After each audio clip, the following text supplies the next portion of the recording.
Selamat datang kembali. Kali ini kita akan menyelami materi tentang Pulau Mangoli. Coba Anda bayangkan sebentar ya, suasana pagi di sana, matahari terbit yang hangat, pohon kelapa melambai gitu. Mungkin ada aroma cengkih atau pala samar-samar dari kebun warga, terus ada suara perahu nelayan dari pantai. Kebayangkan gambaran pulau kecil yang subur, yang jadi tumpuan hidup ribuan orang, damai sekali kelihatannya. Apa ya yang terlintas di benak Anda kalau membayangkan tempat seperti ini? Tapi, seperti sering terjadi ya, di banyak tempat indah, sekarang mulai ada bayangan lain nih. Bukan cuma angin laut biasa, tapi juga kabar soal rencana tambang biji besi. Skalanya besar.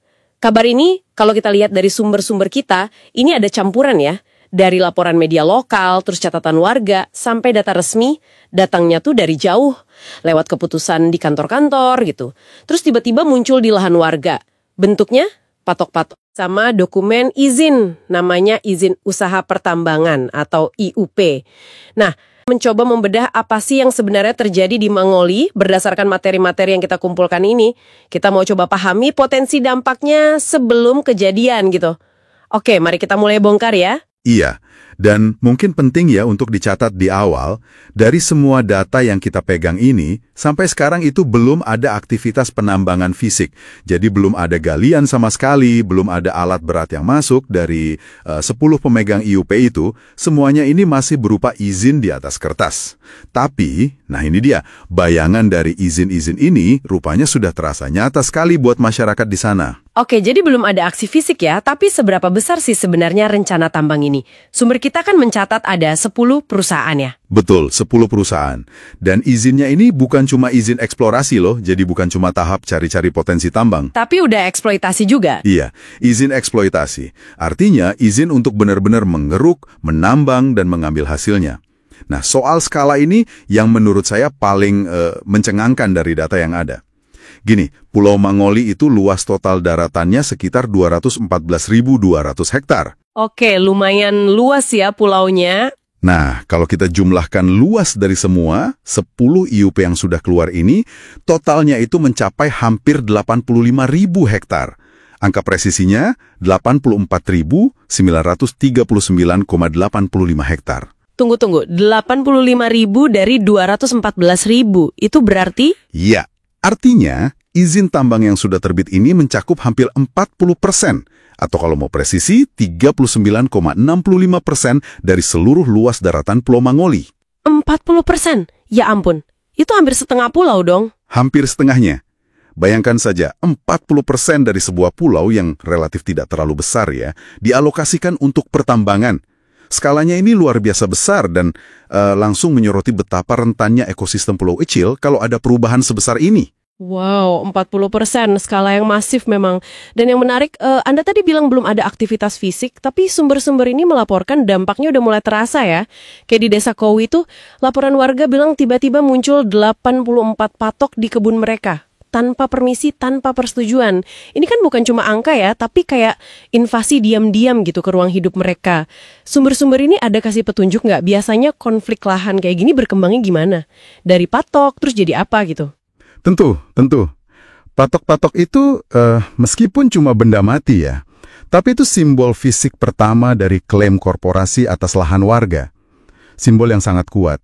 Ini langsung memicu keresahan yang mendalam. Dan itu tercatat jelas dari berbagai keluhan warga yang kita dapatkan. Mereka khawatir kehilangan kebun mereka.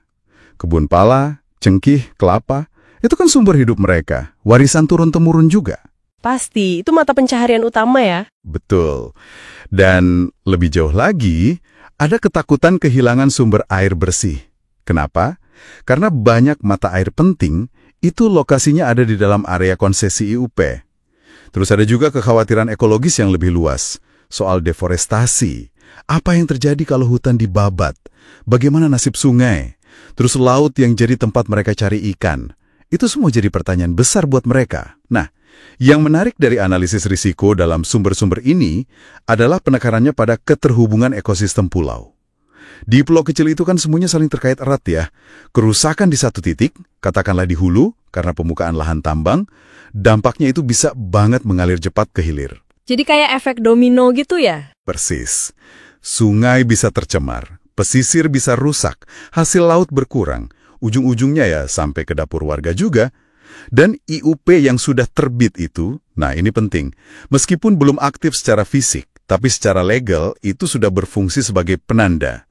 Penanda bahwa lahan tersebut sudah dialokasikan untuk kepentingan korporasi.